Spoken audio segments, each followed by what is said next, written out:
Hey everybody, and welcome to RachAquarelle. And I can't believe how close we are to Christmas already. So today is December 21st, and that means that my daily holiday art series is just about done. And honestly, I am kind of just proud of myself that so far I haven't missed a day, and I don't plan to miss a day before Christmas. There should be really nothing stopping me at this point. Felt a little bit crazy taking on this challenge that I gave myself, admittedly, because this truly is the busiest time of year. I've been doing a lot of painting commissions. I've been picking up extra hours at work. I've had several birthdays lately, including my daughter's 16th birthday, and we're trying to teach her to drive. Oh my gosh, it's been so crazy lately. But I have really loved doing this daily holiday art series, personal challenge.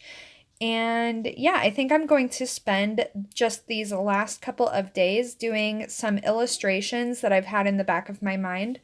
I want to depict just kind of, really nice Christmassy childhood illustrations. So some of these will be kind of inspired by my own childhood or just things that I think are really nice and sweet and heartwarming.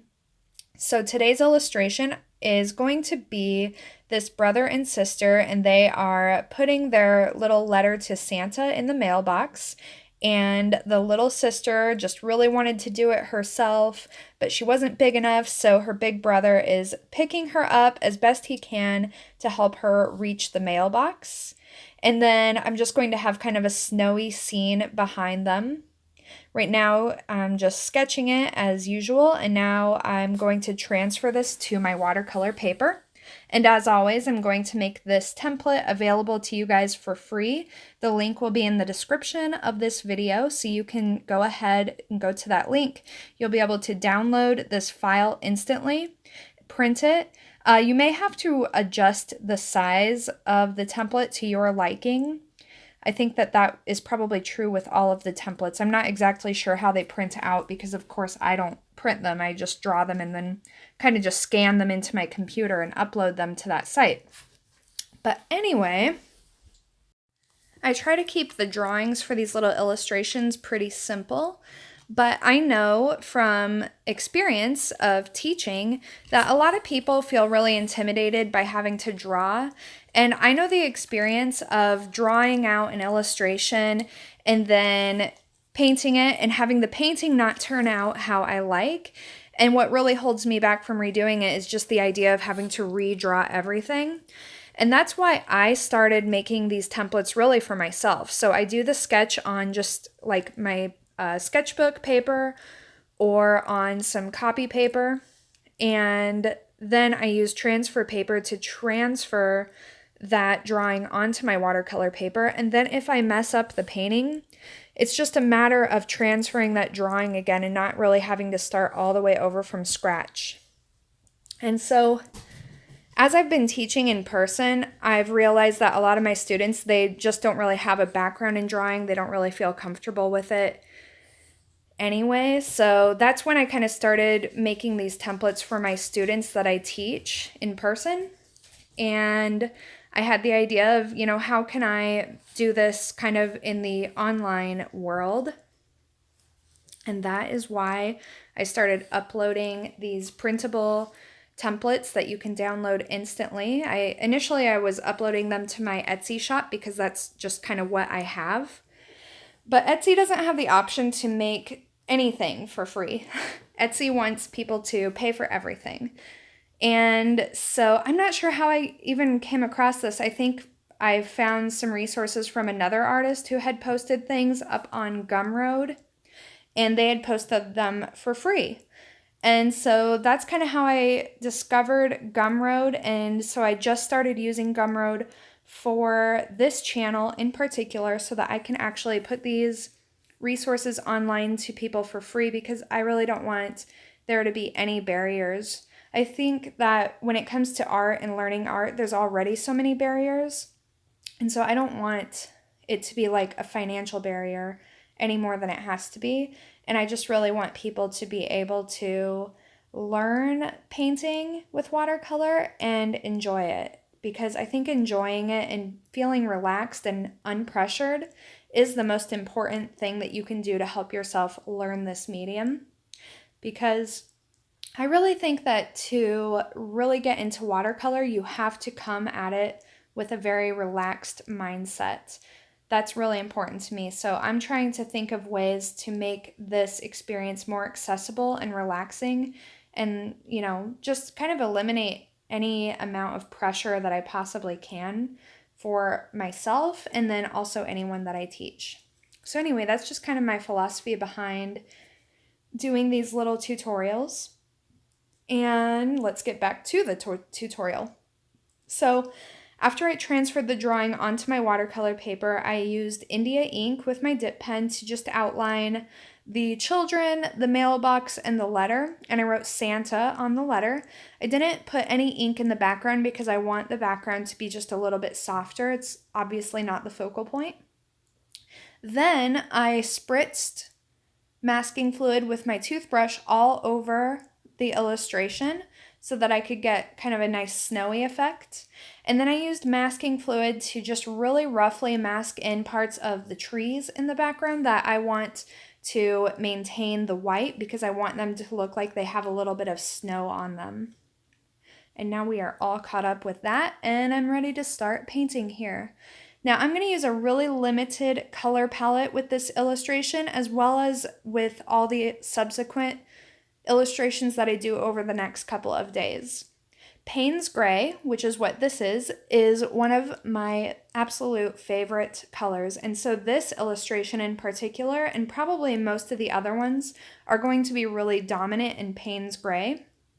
There's also other kind of cool neutral colors that you might have, but if you don't have a cool neutral color, I would recommend using like your ultramarine blue and then mixing that with something like raw umber or burnt umber, something like that, because that will help to kind of tone down how blue it is, but you'll be able to balance it out so it's still mostly blue.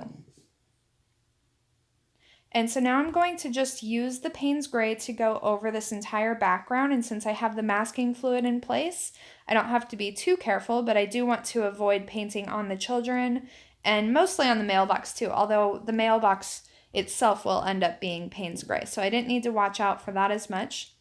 But the little flag sticking up from the mailbox, I want that to be red. So I'm going to try to avoid that area. And even if I had gotten the Payne's Gray on the wood holding up the mailbox, that wouldn't have been a big deal, because I end up using quite a bit of Payne's Gray in there anyway.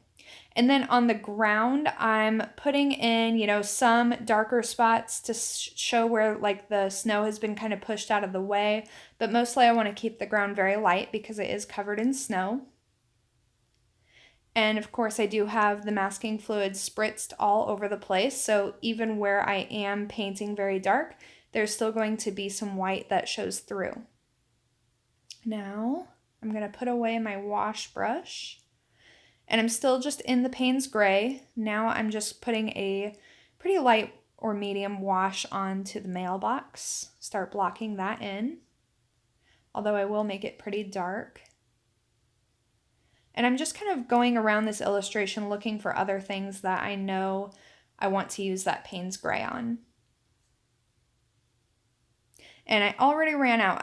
So I'm trying to use up all of these paints that I have on this palette. I've explained that a couple of times already, but I was already out of the Payne's Gray, and I really needed it for this illustration. I'm actually out of all of my blues on this palette except for that turquoise on there, but I really didn't want to use turquoise for this illustration or really any wintry illustration.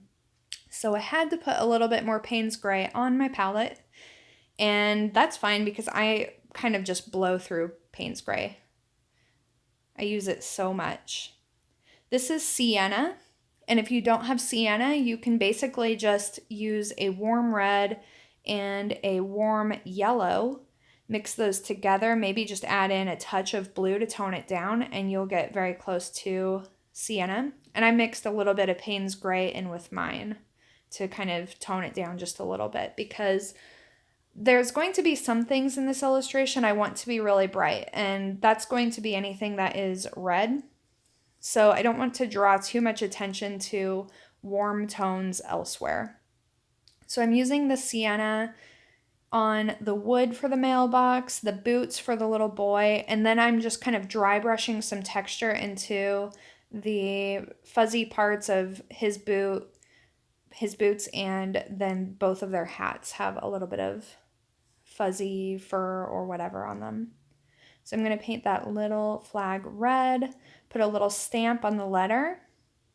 And then for the little girl's snowsuit, I want it to actually end up being kind of a subdued violet, but I'm going to achieve that by glazing. So I'm going to start out with just a very light wash of this red.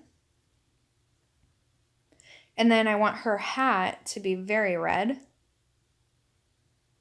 So even though I want the red to kind of be the nice dominant spot color in this illustration, I don't want to overuse it. So I'm just keeping the red in a few specific spots. And now I've got more sienna here.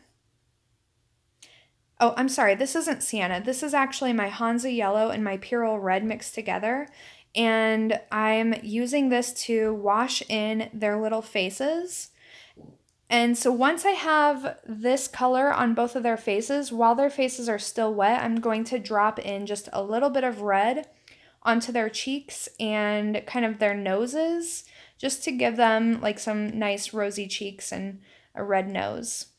So one thing I've learned is that anytime I want to add some like nice rosy features to a face, I'm going to drop in the red onto that wet kind of, wash whatever color the skin happens to be.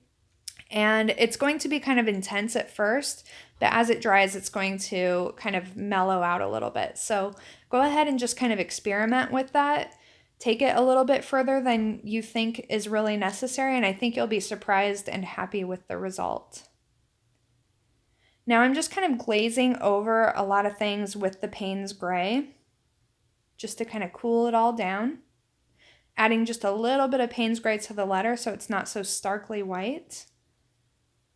And now I'm going to go ahead and glaze over the jumpsuit on the little girl and also that yellow on the little boy's coat. So I will just start with a very light and transparent glaze on top of the pink for the jumpsuit.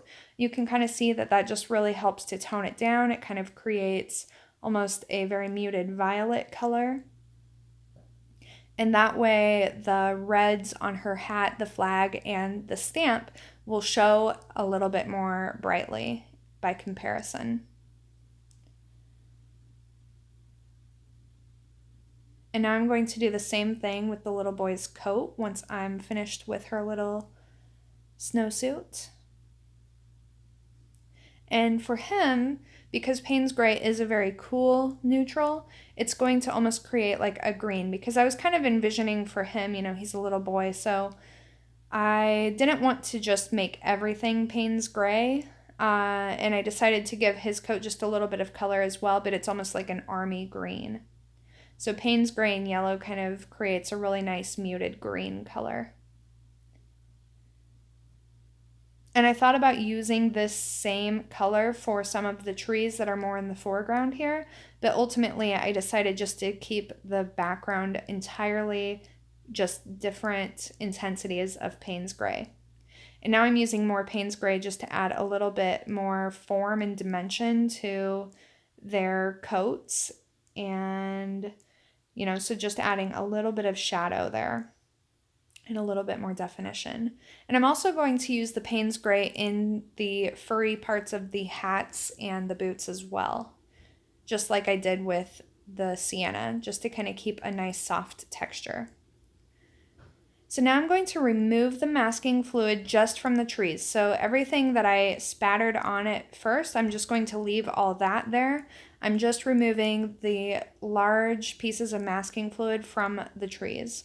And by the way, I know it went really fast, but you may have noticed that I used a tool to apply the masking fluid to the trees, and that is a silicone applicator. I have that linked in the description of all my videos. I have a list that I've created on Amazon of all the supplies that I use. And as I always say, that doesn't mean I think you should go buy on Amazon if you don't want to. It's just so you can get a really good visual idea of what I use and you can look for those things wherever you prefer to shop. And those silicone applicator tools, if you go to an art supply store or like Hobby Lobby or Michael's, you'll usually find those actually in the sculpting tools because they're often used to sculpt clay. All right, so I've got all the masking fluid removed from the trees, and you see they look a little goofy right now, but we're going to fix that. So I'm just using some nice bold strokes of very saturated Payne's gray to start working in some tree-like texture. So I'm just kind of cutting into the white, leaving some just at the top. So I'm leaving some snow that is kind of resting on the tops of these branches. And it doesn't have to be perfect. I'm not looking at like a photo reference of a tree. I'm just kind of winging it because this is an illustration. It's not meant to be realistic. But I just want to indicate a little bit of texture in here. And you can already see how just adding a little bit of these strokes to kind of cut into the stark white created by the masking fluid, we're getting a much more natural look.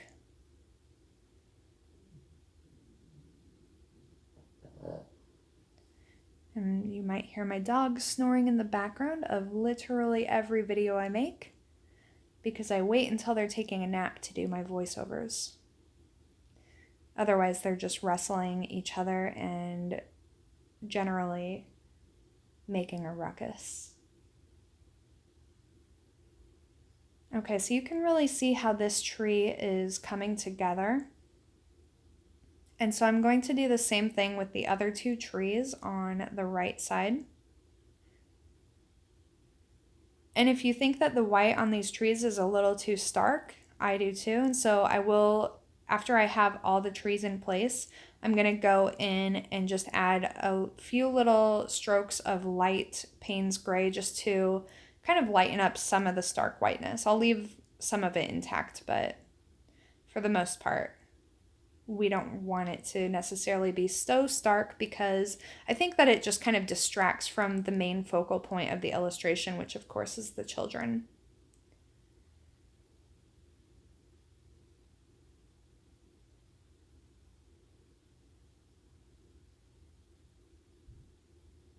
And I think you do, with these trees on the side, if you decide to put two over there, you have to just kind of choose which one is in front of the other and do that one first. And then you'll fill in the other one just kind of as it relates to the tree that is in front of it. And now I want to just put in some very light trees in the background. Since they're in the distance, they're not going to be as pigmented. And I'm going to just keep those very loose, just kind of give that impression of distant trees. So that's kind of how I always will do trees and illustrations, or at least these kinds of trees. Just, you know, a vertical line, and then I kind of just use some loose brush strokes to kind of create that evergreen shape. And that's really all there is to it. And you can see that even though they're very light, it gives us a nice sense of indication that those are some distant trees back there. And it also, I think, helps to frame the main subject of the illustration as well.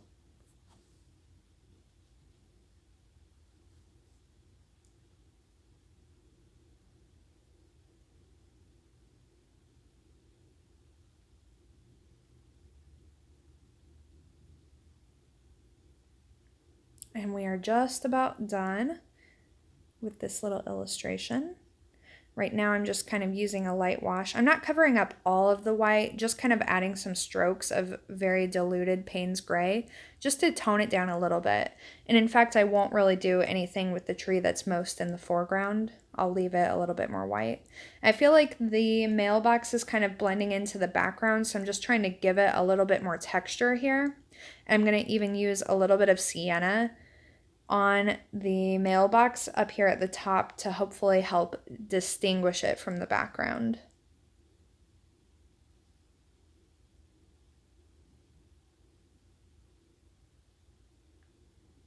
And what I'll end up doing in the end is also using a pen again, just to add a little bit more texture to some parts of the illustration that I feel like need to be a little bit re-emphasized. Adding just a little more Payne's gray to the little boy's coat, at least the bottom part. The sleeve, I kind of like it to be a little bit lighter. And that's basically it for the painting portion of this illustration. So I'm just cleaning everything off. And I'm going to be removing all that masking fluid spatter. And to do that, I'm going to just kind of get everything out of my way, because otherwise I will end up knocking over my glass of water and making a mess.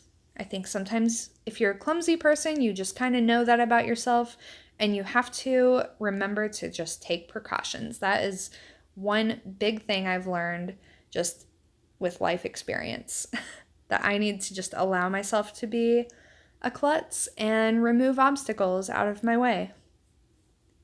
So when I'm removing this spatter, I'm basically just using a finger or two.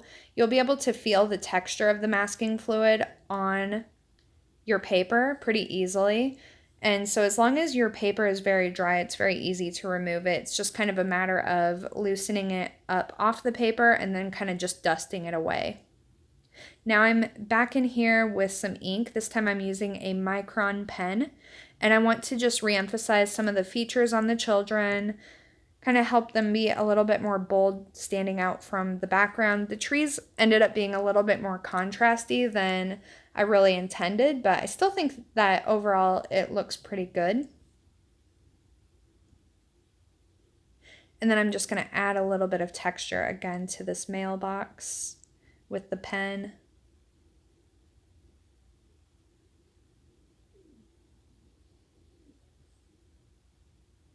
And that is basically it. So now I'm just making sure I didn't miss any masking fluid. And my favorite part, of course, as always, is just removing the masking tape, because that means that we're done. And I will also give you a close-up look at this illustration. But I do hope that you enjoyed this.